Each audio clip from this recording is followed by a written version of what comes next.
Board games,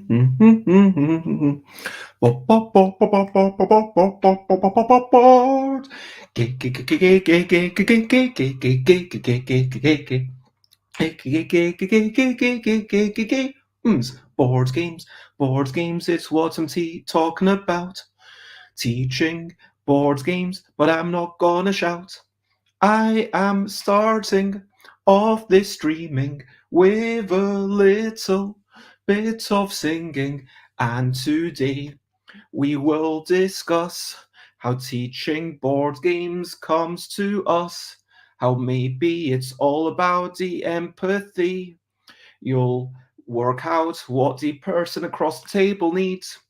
Teaching board games, it's what I'm talking about. Teaching board games, I'm not gonna shout. Hello, good morning, good afternoon, good whatever it is. Today is another episode of Bezzy Beats and Board Game Bladder, almost every day at 10 a.m. UK time. And today I'm going to talk about teaching games. This is a subject suggested by Josie, and I thought I'd talk about how we can teach better, and ultimately the answer is empathy. I've taught to lots of people. I will maybe teach a couple of brand new games, prototypes every week when I go to Friday daytime playtest. I will when I'm playing with my friends, Chris and McCall, it's generally up to me to bring the games to teach them. And so I'll teach maybe 2 or 3 games a week because of that. And when I'm at a convention, obviously, one lesson I actually counted, and it was about 400 times that I taught a game, whether that was Wibble or Grabble or Yogi I teach a lot of games. But the other thing is that the context is different. Who you're teaching, is this person ready to take on all the information at once? Because on one hand, you want to give them the best possible information so that they can make a strategic decision if they want. On the other hand, some people just like to poke around and see what happens. And as long as they understand the game by the end, then, well, they can play a second time and it's all good.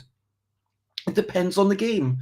I mean, whether it's a game that you might be able to mess up, and do you want to teach strategy? Again, it depends on the person. Some people, like friend of the show, Sate, is very much for learning strategy themselves, and some people are, hey, would you like to have a tip? Would you like me to share things with you along the way? And they say, yes, absolutely. And hello, Dutch Yoda, it is lovely to see you. I hope that you're generally well. And if you have any thoughts on teaching games, on obviously demonstrating games is a subtly different thing, but that's what's going to be the main topic for today. Of course, we will have a quick 5 minutes or so talking about recent highlights. I'll talk about the 3 games that I played yesterday, and we'll mention a brilliant thing. Let's get on. Recent highlights, living life and seeing the sights. Recent highlights, playing games and other delights. Recent highlights. So yesterday I had my lovely friend McCall over. We played 3 games. One of them is Hive Pocket. Hive Pocket, of course, by John Yanni, quite a few years old now. You've got these lovely tiles where take turns placing one of your pieces onto a central arrangement. There is no boards. They need to be touching and one hive, so to speak. You've got your bee, which is like the king in chess. You want to avoid this being surrounded. The ant can move literally anywhere. The beetle that can climb up on other pieces. And then you've got all sorts of other things. And move around, take turns to place a piece until you've placed your queen, then take turns to move around or place a piece, and eventually one of the players will have their queen surrounded, and at that point, the other player wins. It's a fascinating game, and we did play a couple of times with the Ladybird expansion. So for the Ladybird expansion, if I can find that, it comes with a new little character, which is moving 3 squares exactly. But unlike the spider, which moves 3 around the edge, the ladybird moves 2 on top of the hive and then 1 downwards. This definitely adds a new movement mechanism. It definitely plays differently. But with only 1 extra item, the question is, does this influence the game enough? Because by the end of a game of chess, you will have probably moved all your pieces. You need to know everything. Everything will have probably come into play.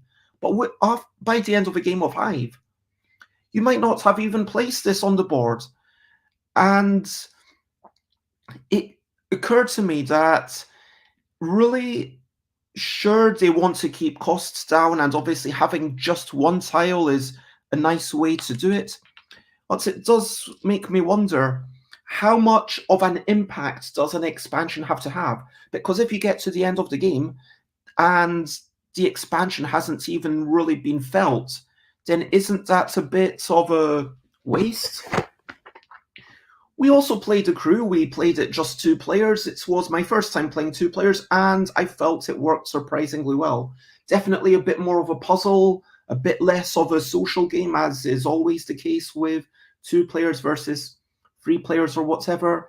And it adds in a new set of decisions with the AI, where you can either use cards from the top of their pile to reveal cards because you're hoping that there might be the cards that you need that's hidden away somewhere in your hand.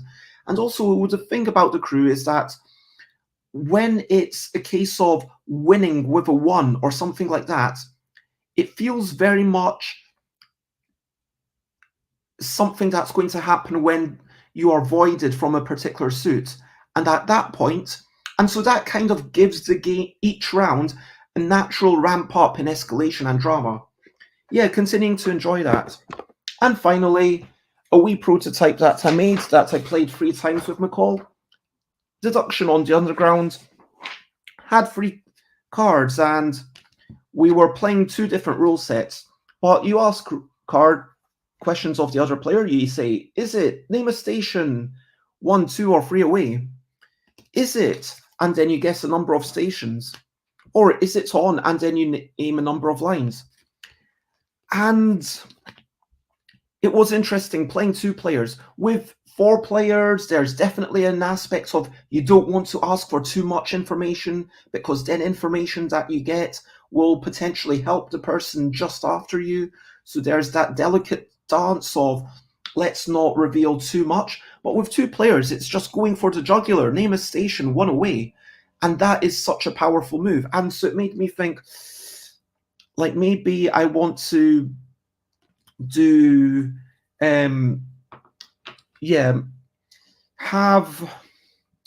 I probably want to completely overhaul the game if it's even going to work for 2 players, because that card just did not work and it messed up the entire thing.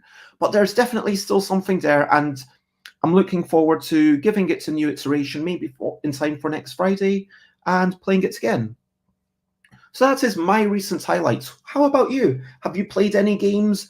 If you're watching live or if you're watching after the fact, what is the last game that you played? What is the last game that you taught?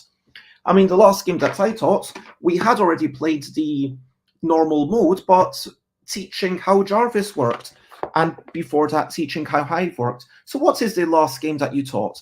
And before we carry on, let me also talk about brilliant thing. Brilliant thing was a little thing which is brilliant. Teaching. Why is teaching brilliant? Teaching is brilliant because we learn information, we impart information, and sometimes we don't enjoy the process of learning. It's a lot to maybe read the instruction sheets and read that and read the other thing. But then when you've got someone else guiding you through it, ideally the other person should be sensitive to the way that you learn.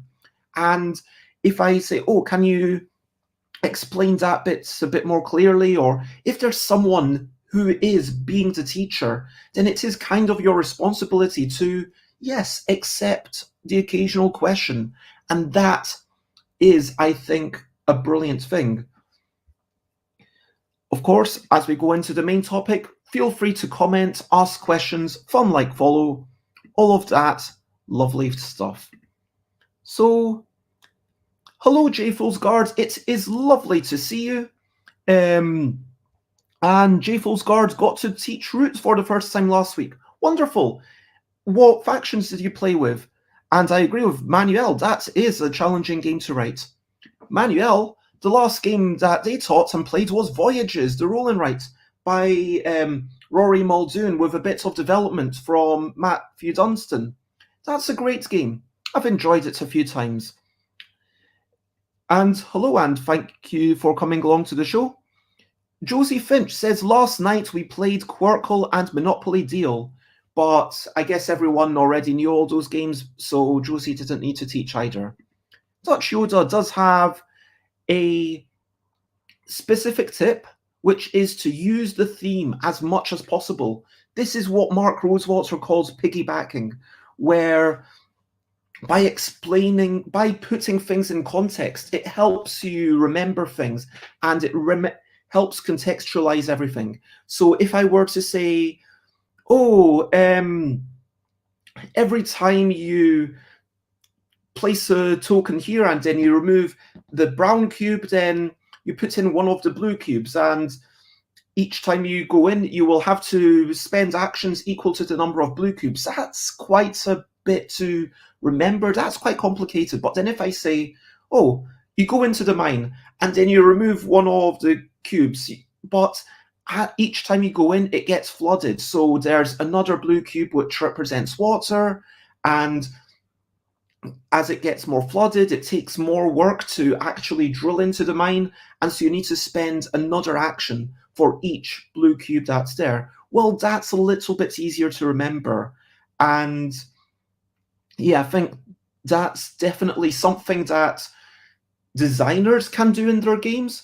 Like, you can make mechanisms that make sense. And if anyone doesn't know, I'm talking about Tinner's Trail by Martin Wallace. A lovely, that is surprisingly thematic, the way that interrelates. But then it's obviously up to the person teaching the game to explain that, to contextualize it so that it can be easily remembered. Jay Folsgaard said it helped playing Root explicitly to learn it, and there were only 2 of us, which went surprisingly well. Of course, Roots is a little bit different than most games because of the relatively high level of asymmetry. It's not the most asymmetric game out there, but you are essentially teaching a new game to each player. And so, even though in theory you only have to learn your own bit, you kind of want to understand everyone else's bit as well, to contextualize it. So if it's a 4-player game, you'll have your section that you need to know 100%, and you'll have everyone else's bit that you kind of need to know. Whereas if it's 2 players, then yes, you only need to know your bit 100% and have a vague understanding of the other side. And hello, Jess. Yes, it is me. Jess says, looks like Bez, sounds like Bez, wears red like Bez. And it is lovely to see you as well. So, teaching games. The first, I don't have a whole bunch of notes, but the first thing that I wanted to say is that you need to work out who you're teaching, what they want to get out of the game, and what they actually want to learn.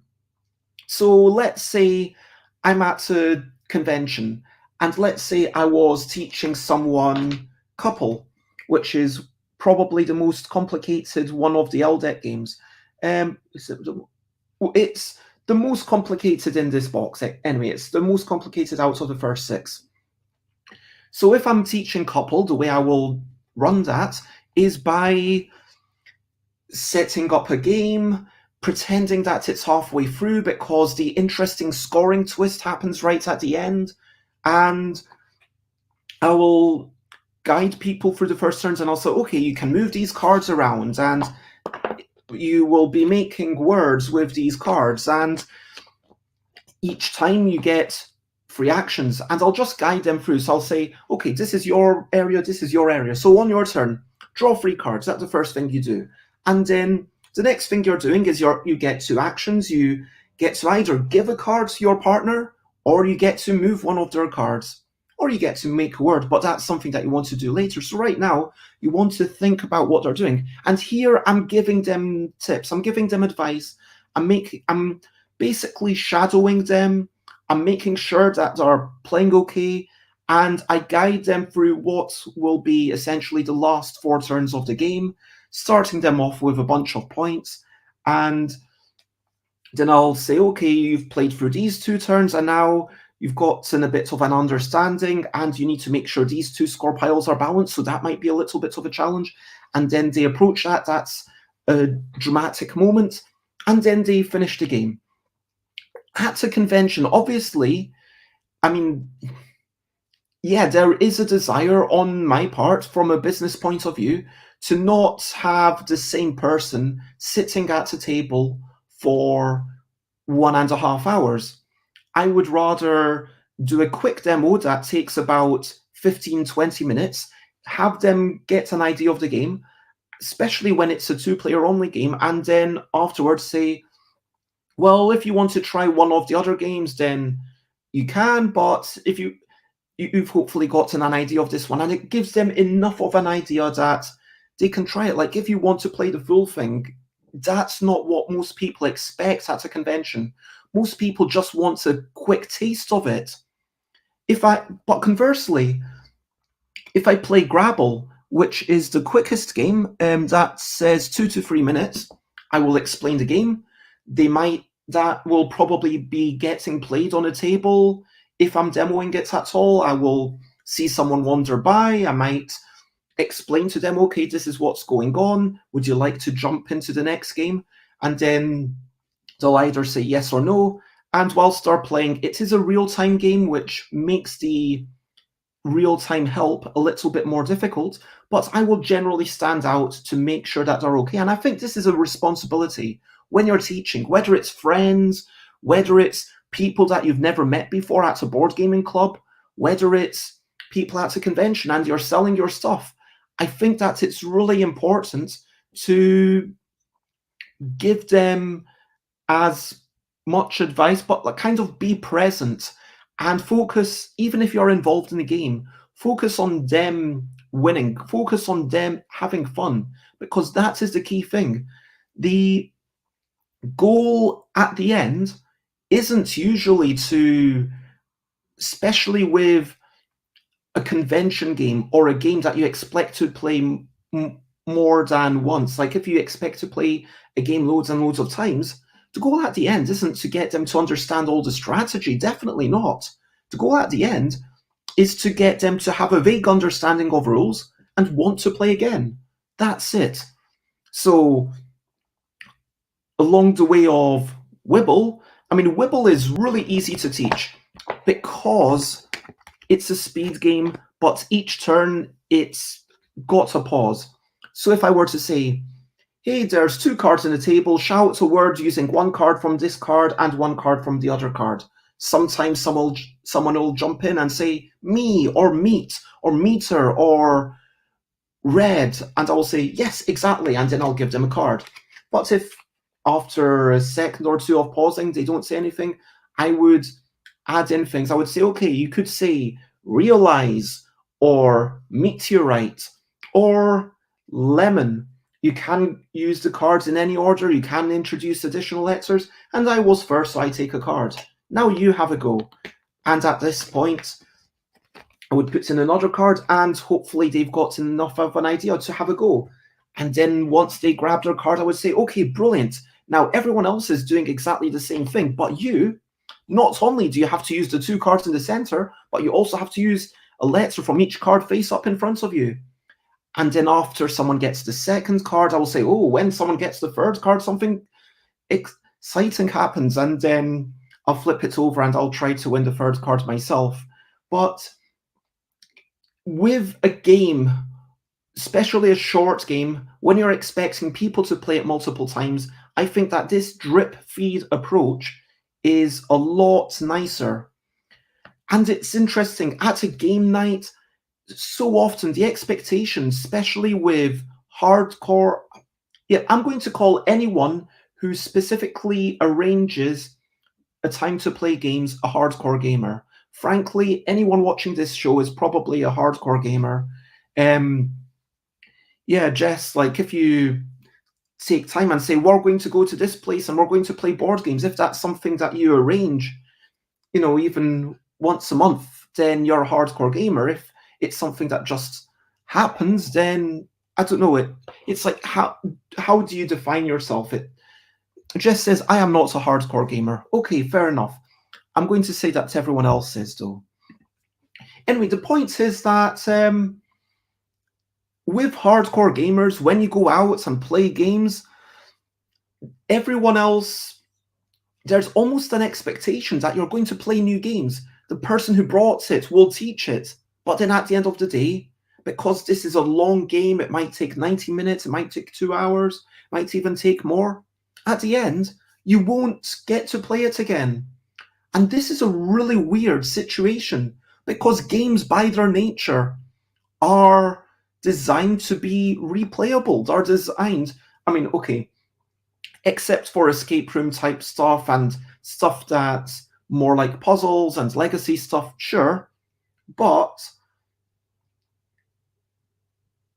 normally, with most games, the designer expects people to play again and again and enjoy it, hopefully. But so many people go to a place and I'll be like, yeah, I played Bitoku, and which is, anyway, sorry for French speakers, or I played Tinner's Trail or whatever, and then you might literally never play it again, which seems incredibly sad. But then in that specific situation, of course, all the rules need to be explained up front.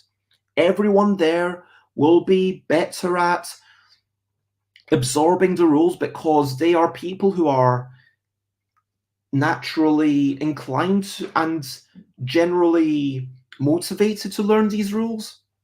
And with those people, of course you want to teach all the rules up front because it's not going to happen again. And of course, if there's some major problem that you might mess up something on your first couple of turns, you might want to say, hey, do you want a strategic tip?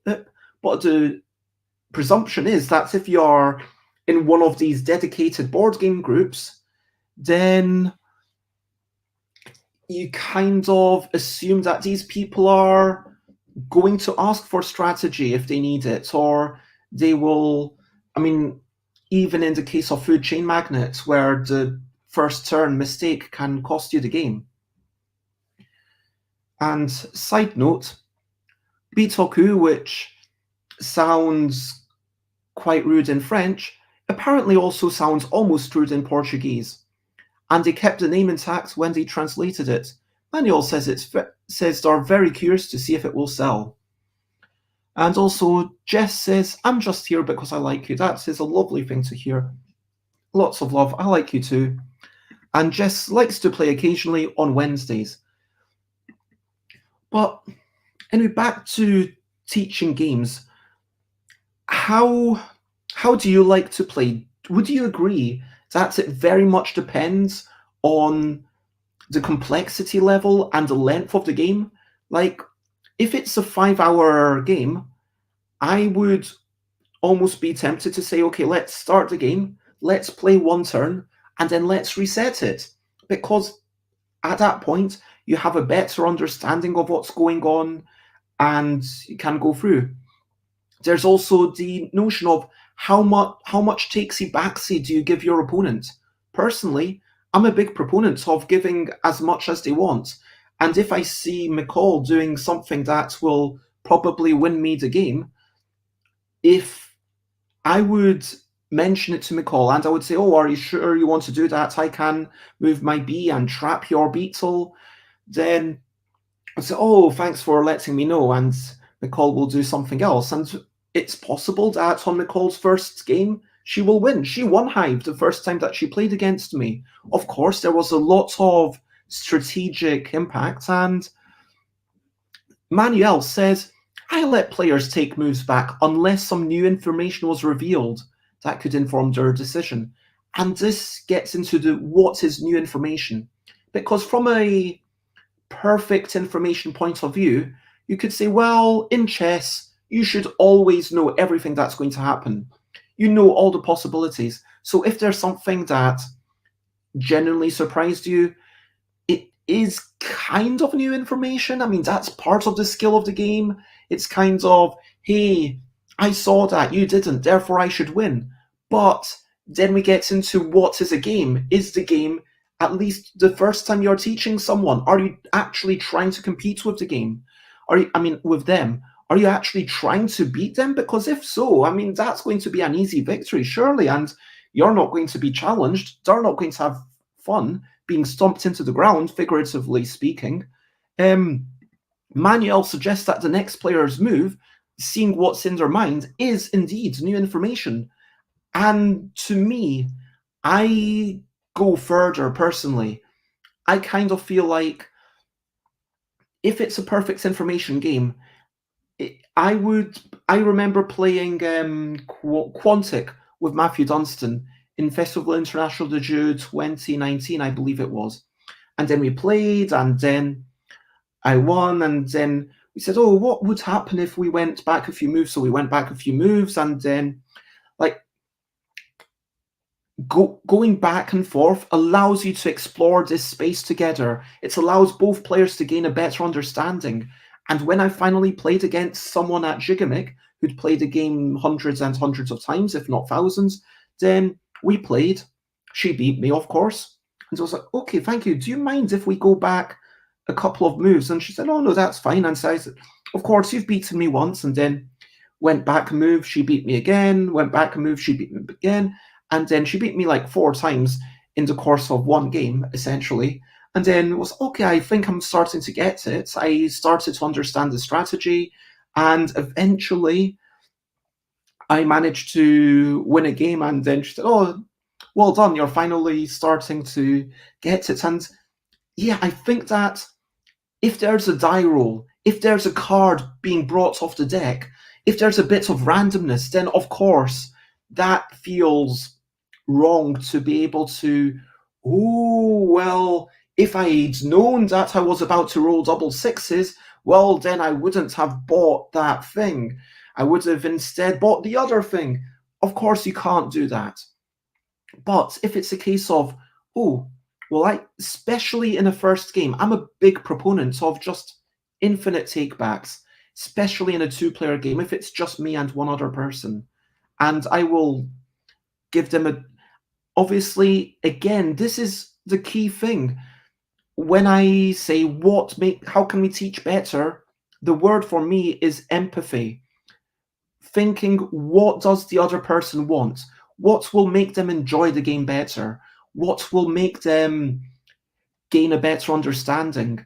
With McCall, I ask, would you like some strategic tip before we've even started? And she says yes. And I will say, well, I'm not sure. I'm not like the best player in the world, but personally, I would start with the spider if you don't start with the bee, because it's likely to get trapped and the spider feels like the worst piece.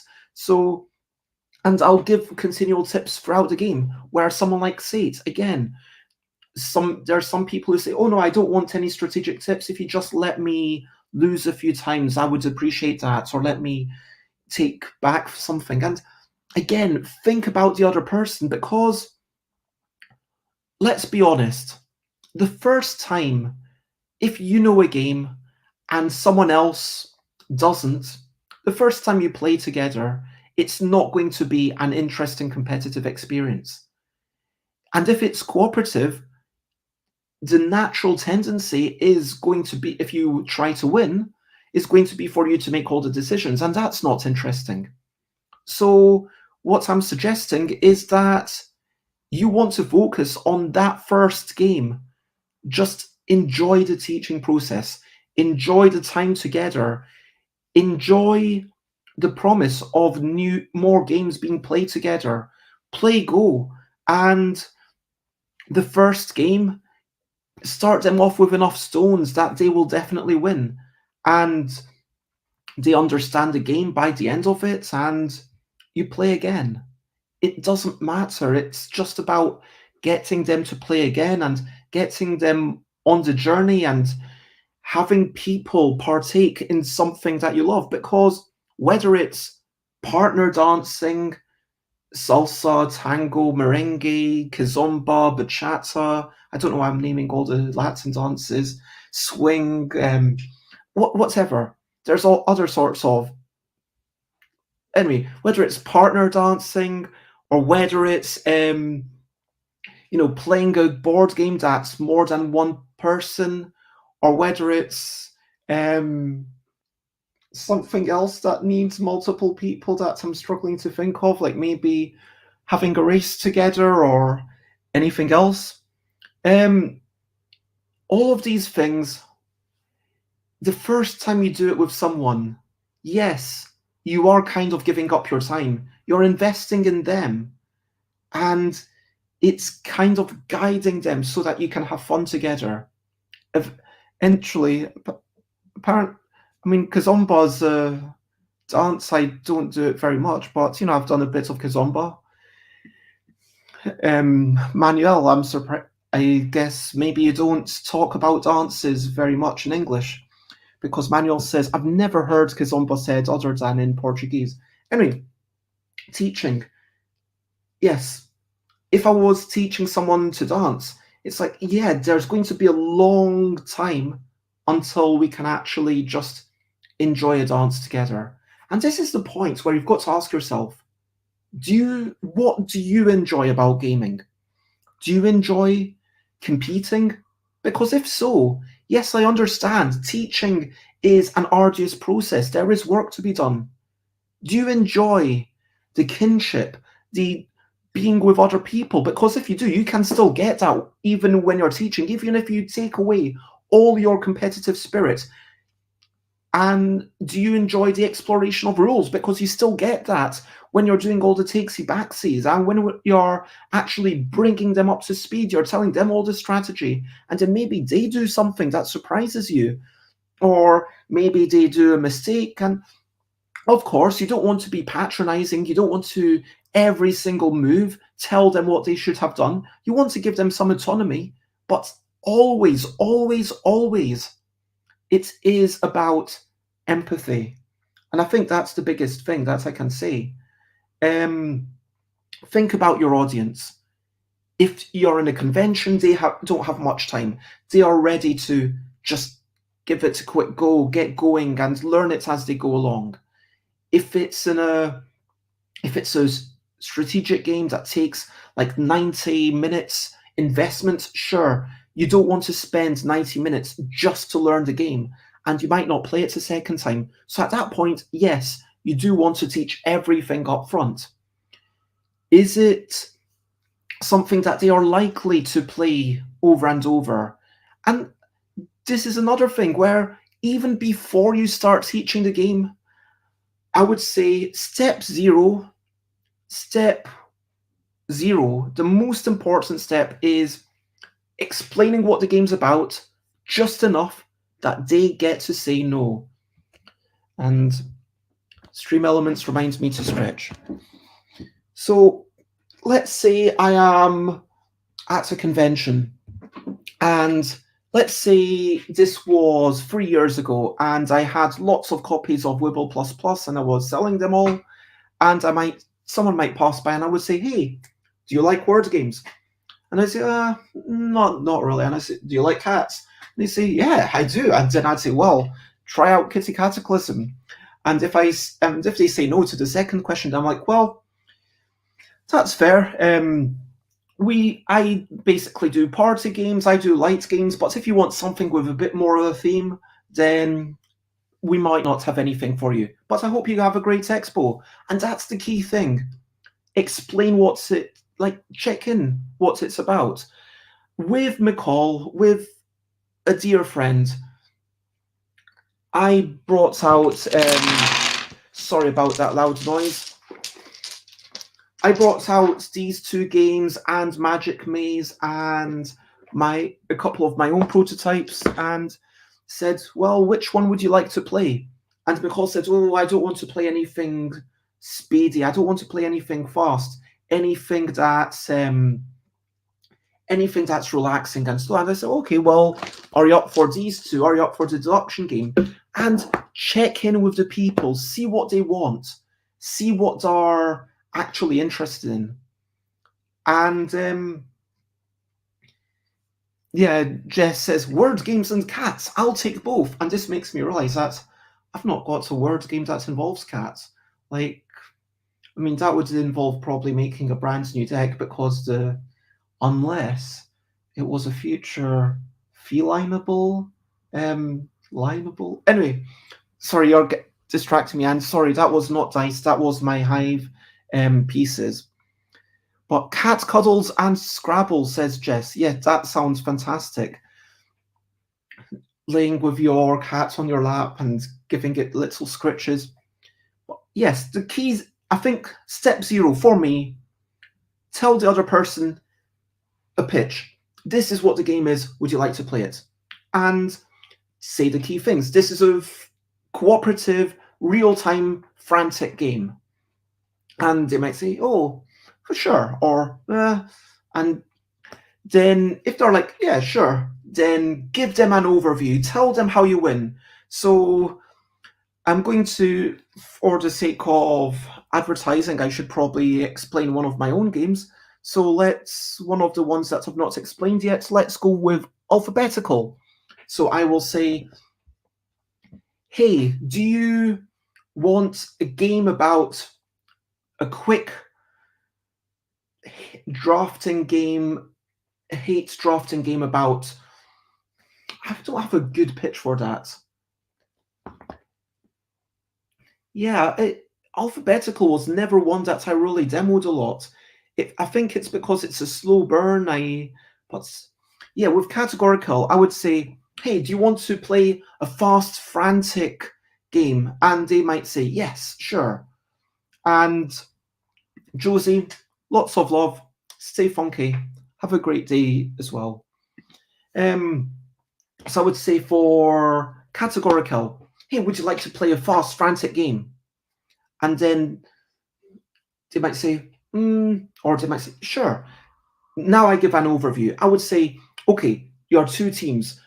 And at this point, I would start arranging them. I would start getting them involved. I would say, okay, we split into 2 teams. How about you 2 against you 2? Or how about you 2 and how about I join your team? Is that okay? I will get them involved. I'll get them to their sides of the table. I'll say, okay, what we're going to do is I'm going to flip over a card and you will shout out something that starts with one of the letters and matches the category. No, how do you feel about the category of food? Does that work okay with you? And here I'm giving them a bit of input. I'm letting them know that the category is going to be food. I'm giving them, you've got a vague idea it's going to be about remembering food, and then they'll say yes, or what they might say, what other options are there?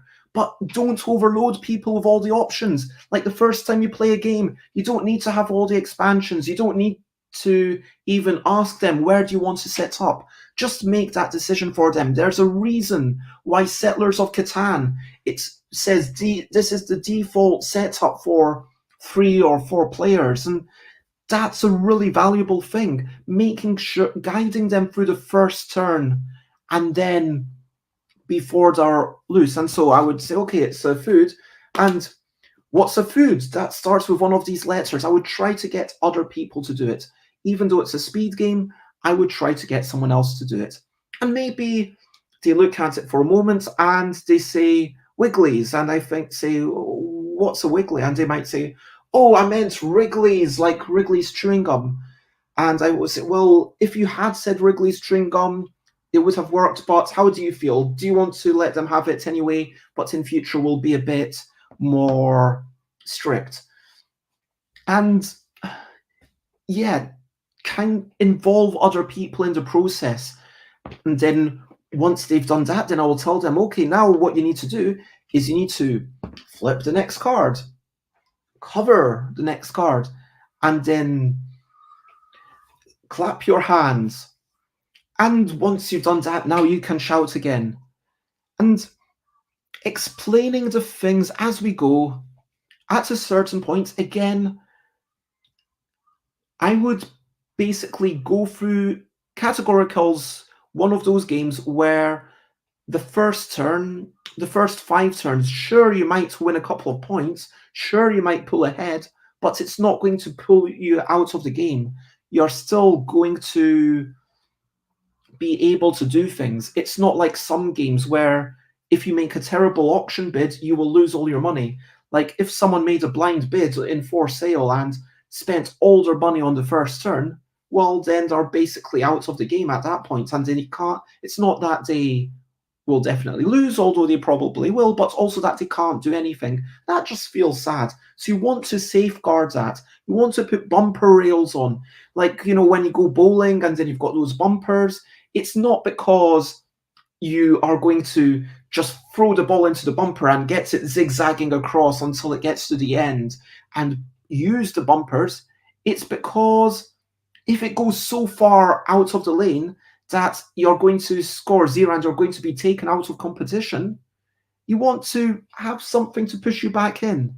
And you want to be there to be like a guardian angel for everyone. I think that's the most important thing when you're a teacher, caring for them. Like, Jess is the teacher in the chat, but I'm sure it's similar when you're teaching English. You want to be caring for them. You want to be thinking, what are they ready to take on? What information do they need right now? What information can they have later? Like, is someone amazing? Like, and if someone's been brilliant, do you want to still mention like the one or two tiny mistakes, or are they in the position where they're just fatigued, they are tired, and it's all contextual and it's all about that building that empathy. Anyway, so yeah, guide people through that first bit, and then that is pretty much how I would suggest. And if you're teaching, show the physical movement. I will, if I've got to cards, even though I want people to do it themselves, I would say, okay, first, take a card from the top and flip the card that's one closer to you. And I would point at it, but I'd wait for them to do it.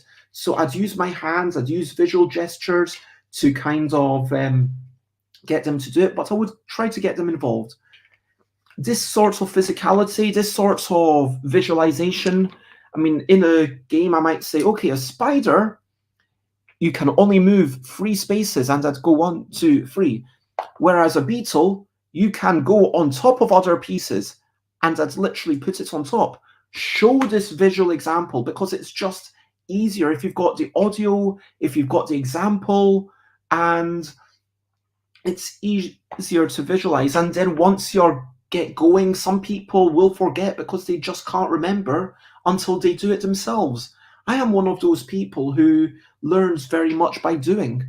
Each time I've started a new supermarket, I want to go into the POS, the points of sale system, and sort of hit all the buttons and understand how to do the sales and like all the different things and the veg. Like back in the day, like back when I was working, I've worked in 3 different supermarkets.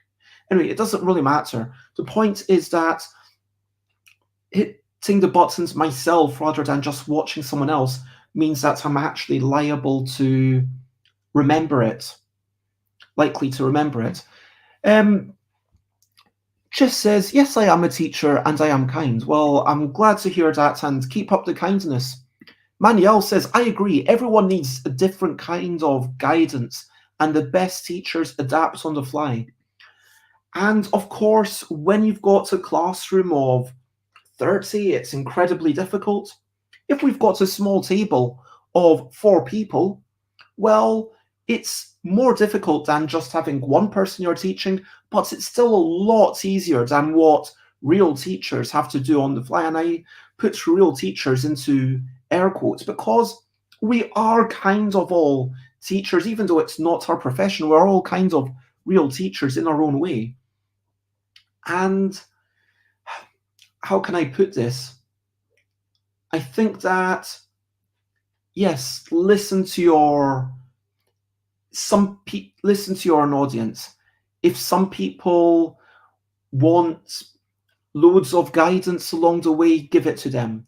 If some people want none of the information and want to build up the strategy, leave them alone.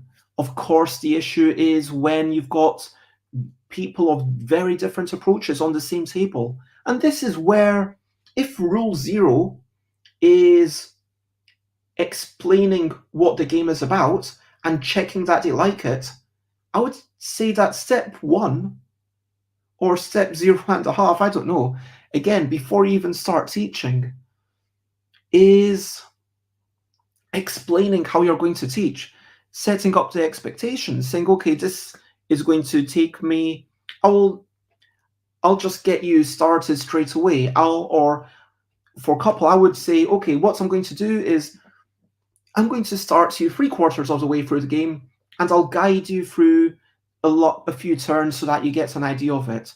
And if that's a convention, people would generally say, oh, okay, sounds good. And if it's Wibble, I would say, okay, I'll teach you as we go along, something like that. Or, okay, would you like me to explain what's going on while other people are playing? And they know what they're getting into. If there's going to be a 10-minute teach, you want to warn people about that.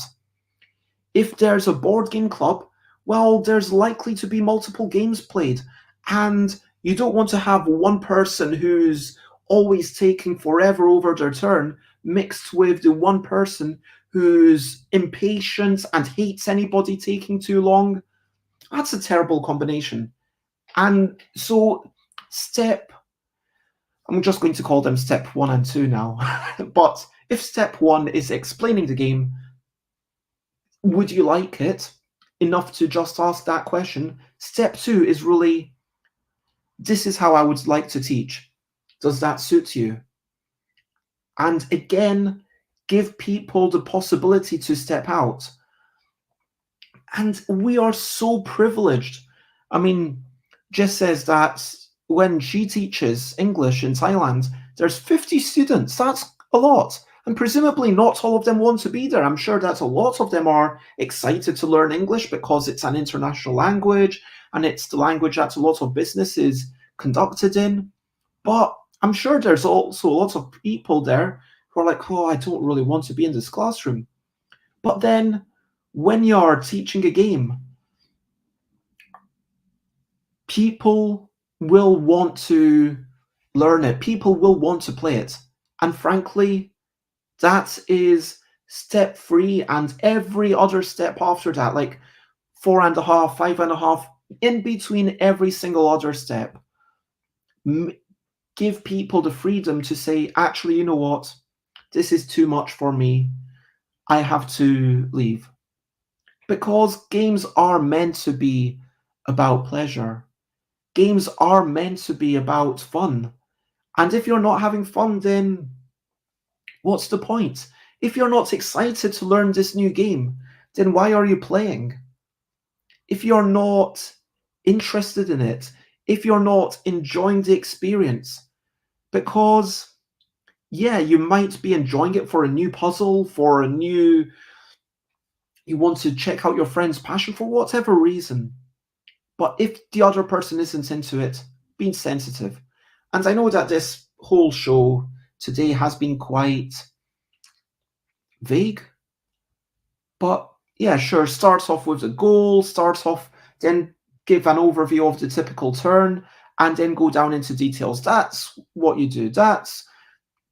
There's a reason why in my, if you look at the instruction sheet for couple, it mirrors what I think is a good plan. So cooperating to make longer words whilst being perfectly balanced at the end. 25 to 40 minutes, 2 players. That gives you enough information to say, is this something you want to play? Hopefully at that time, yeah, is it something I want to play? And the picture hopefully gives you an idea, gives you a visual reference. And in the overview, in couple, you are a team. Work together, move each other's cards, and make words to score points. The goal is to score the most points whilst ensuring your personal score piles are perfectly balanced at the end. And that hopefully gives you an idea of, okay, each turn you are moving each other's things, and that's the twist. You have to ensure that the score piles are balanced. You get that ahead of time. Like if you were to play Hanabi, you need to know that you can't see your own cards. If you are playing Bonanza, you need to know that you can't reorder your cards. That's the critical thing. And then after that, I just go into, okay, this is how you set up. And then each turn, and here again, I remind people, each turn you will draw 3 cards, perform up to 2 actions, and then count your cards. Details are below, so draw 3 cards, blah, blah, blah. To do 2 actions, and then you've got the bit about the 2 different actions. And then keep taking turns, and this is how the game ends. And check that thing, and then you've got the whole... Honestly, this could have been a lot shorter, but I wanted it to fit the paper exactly, so I've got a long description of what good, great, and a perfect couple literally means. And then if you open it up, you've got strategy points, communication limitations, notes, and FAQs, stuff that you probably wouldn't want, but some people will. This is what I found is a good way to teach. So, overview, telling people what it is, giving people a bit more of an overview, highlighting the big points. And if you're teaching someone in person, obviously you don't have bold text, obviously you don't have bigger font sizes, but you would maybe use a visual indicator, say, okay, at this point you do 2 actions and then you move things around. Use your hands, use visual indicators. If you're not getting someone to read out of the instructions, then obviously your hands form the examples. But yeah, that's pretty much all I have to say on the subject of teaching games. If you've got any questions about teaching games, then feel free to ask. If you've got any of your own tips about teaching games, feel free to ask, whether you're watching live, whether you're watching after the fact. Like, put them down below or to the side or wherever. Yeah, again, do you have a story about a time that you taught a game that you thought, ooh, that went wrong? I think, yeah, I'm trying to remember a time when there were definitely times when I made a new game and then I was teaching it for the first time or for an early time, and then I forgot to teach a critical rule until later on. And I think that's why, even if it's a game that you know really well, having some sort of, if you've got the rules sheet beside you and then you work through that and you make sure that you explain everything correctly. I think that, yeah, I'm struggling to think now. I'm sure there is one of the LDEC games that I got. Oh, I know what I can give. This isn't probably the worst example, but in Wibble, so once you get your 3rd card, everything resets, the round resets, but the person who got their 3rd card gets a permanent obligation. And so at that point, it is definitely a bonus. You get 2 bonus points for having one of these permanent obligations, but it also makes the game harder for you for the entire rest of the game. At the start, I would just kind of play however, and someone else would get it and go, oh, no, I need, and I'd have to remind them, yes, but you do have 2 points more than anyone else. Don't worry, it is still an advantage. But emotionally, people felt like it was a punishment that I hadn't told them about. And so nowadays, I will gear up to that, and then when there's 2 cards down, before I flip the next card, I will say, just to say something special will happen when someone grabs the 3rd card, and then I'll flip it and I'll make sure that I win. Because that way, they knew something special was going to happen, and there's like 2 seconds of anticipation.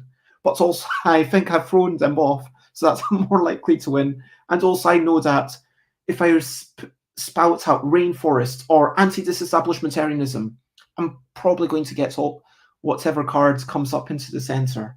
And I'll grab it, I'll explain it, and then they feel good about having. Yeah, that's not the best example of something badly taught, but I think it is important that even if it's actually an advantage, if it can possibly emotionally feel like a disadvantage, you want to make super certain that people don't get blindsided by that. Maniel says, I learned so much about teaching my own games from demoing them at events. I felt like a stand-up comedian, trying things, tweaking, keeping some elements, discarding other bits to have the ideal explanation. Yes, I know exactly what you mean. And now I've got like some Google documents that anyone who's helping at my stands, I put to Google documents and I say, please teach this game in this way. For example, a game about wee whimsical creatures and trying to identify them after someone makes noises. At UK Games Expo, that was enough demos for me to realize, hey, if I am the person to make the first noise, then I set the level of enthusiasm, I set the level of expectation for what you make. And yeah, if you can rewrite the rulebook after that, then that's fantastic. And that's where a 2nd edition or a 3rd edition or a subsequent edition comes in. Yeah, let me move on and start wrapping up. Over to what are you up to? You can share, but only if you want to. So, what are you up to? What is the next game that you're probably going to teach? Do you know?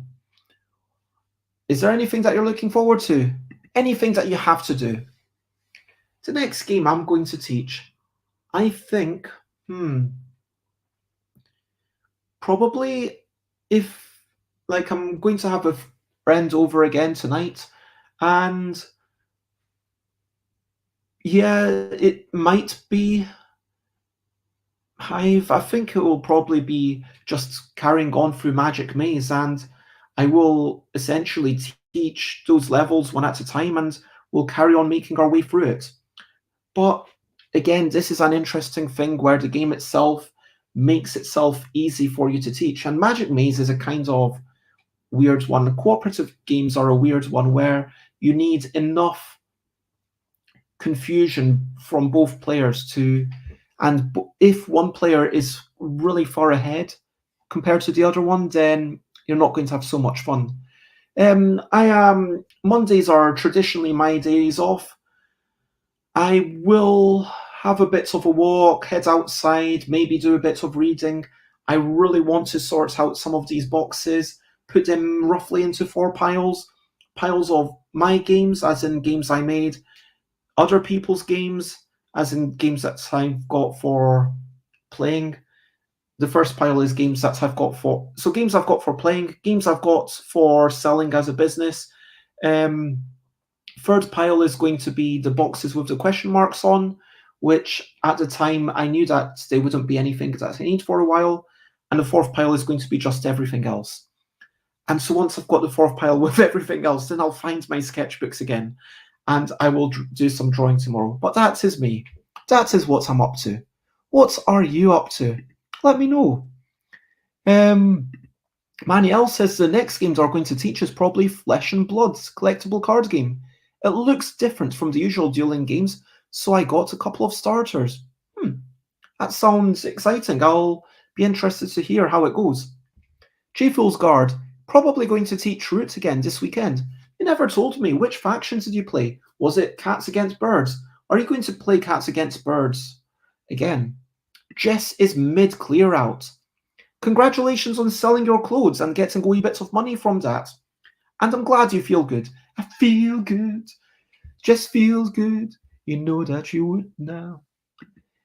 And so it's lovely to hear a tiny bits about your day. I hope that this ramble blether has been somewhat useful to you. I hope that it's provoked some good thoughts. And I would genuinely love to hear any of your inputs about becoming a better teacher, because this is something that I love to have self-improvement. And if I've done something wrong, I like to believe that I'm someone who can take constructive criticism. So yeah, whether it's something that I'm doing badly or whether it's something that I'm just doing imperfectly. Of course, yeah, wrap up. Teaching is brilliant because information is brilliant.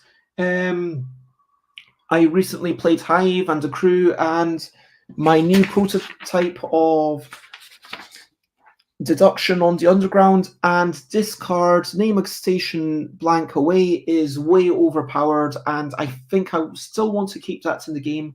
But before, I had 3 cards and you've got numbers 1, 2, and 3. So, but it felt like at a certain point, you're always going to be name a station 1 away.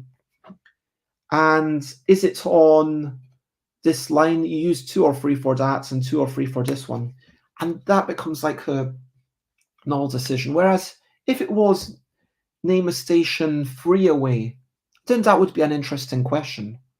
Or 4 away is probably wrong. But parts of me just thinks, what if rather than having modular cards, which was a nice idea but doesn't quite work, I could go back to having 3 or 4s, but that's boring. Or I might just have clearer pre-printed cards and have more of them. But yeah, anyway, that's something that I'm going to probably work out for Friday, not for tonight. Today I'm going to generally relax. If you want to check me out, I am, of course, Stuff by Bez everywhere. Twitter.com/StuffBez, Instagram.com/StuffBez, Twitch.tv/StuffBez. I stream almost every day at 10 a.m. UK time. I'm streaming, and then not this Saturday, but the Saturday after, I might take a 1-day break because I've got an appointment that I can't miss. If you want to check out my future streams, go to stuffbybez.com/streams. Share, spread the word. And of course, thank you, everyone, for being part of this. J Folesguard says, yes, it was Cats versus Birds 2-player, but this time it's going to be 4 players. So presumably if you've just got the base game, it's going to be the cats and the birds and the little woodland alliance and the little vagabond running around. That sounds fun. J Folesguard has been away from designing for a while now, about to look through the designs and make some kind of plan. I hope that you are able to find the joy in the creative process, and I hope that you are able to come up with something good. Jess says, they are eating. I've enjoyed your show, says Jess. I was lurking a bit. It sounds like you're a good teacher. You're a very empathetic person, and you are good at articulating rules, etc. Oh, thank you very much, Jess. I mean, it is definitely part of, if you're a self-publisher designer, I think you need to demo a lot, but I'm sure that there would be a lot of stuff I could learn from Paul Grogan. Part of me did kind of want to one day set up a convention where board game publishers teach their games to other board game publishers, and then the publishers give feedback about how the rules were taught, which would be interesting. Jess, thank you for giving me the day off. I do appreciate that. And no, definitely thank you, J Folesguard and Jess and everyone else for being here. It is a delight. And if it were just me talking on my own, well, I'd probably still do it. And I do it occasionally where it's me on my own and not many other people. But when there's a good chat, when there's a bit of back and forth, It's always appreciated, and whatever people have to say, even if I don't respond or flash up everything, I do appreciate it all. And yeah, that is basically the end. The other, it's like time for me to say bye. Jess says, I teach you about life every day. That's a lovely thing to say. Games by Manuel says, yes, the publishers could give compliments to other publishers who return their compliments. I mean, yeah, there could be good things. I wonder if it could actually work, like a feedback sheet. I genuinely wonder about that. I'm not being facetious at all. I'm just genuinely wondering about, are there enough people to have a small gathering in a pub near me potentially? Like myself, David Brain, Ellie Dix, I'm sure we would all be up for it. Gets a few more people in London. I mean, in theory, you only need 3 people. Yeah, this could be like a thing, like every few months. Manuel suggests set up in the day before a big event when everyone's in town. Like, I don't think you need that many people, but for sure, if it was always the same people, you'd always get the same feedback. But for sure, like, there are certain peeps like Paul Grogan, you would really want them at your table. Anyway, for now, I'm going to say bye-bye. But if you've got any chats about this stuff, please share it on my Discord, stuffbybed.com/Discord. For now, lots of love and bye, bye, bye, bye. This is the goodbye song. Bye, bye, bye, bye. Thank you for watching along. Bye, bye, bye, bye. This is the end of the show. Bye, bye, bye, bye. And now it's time to go. Bye, bye, bye, bye. This is goodbye song. Bye, bye, bye, bye. Thank you for watching along. Bye, bye, bye, bye. This is the end of the show.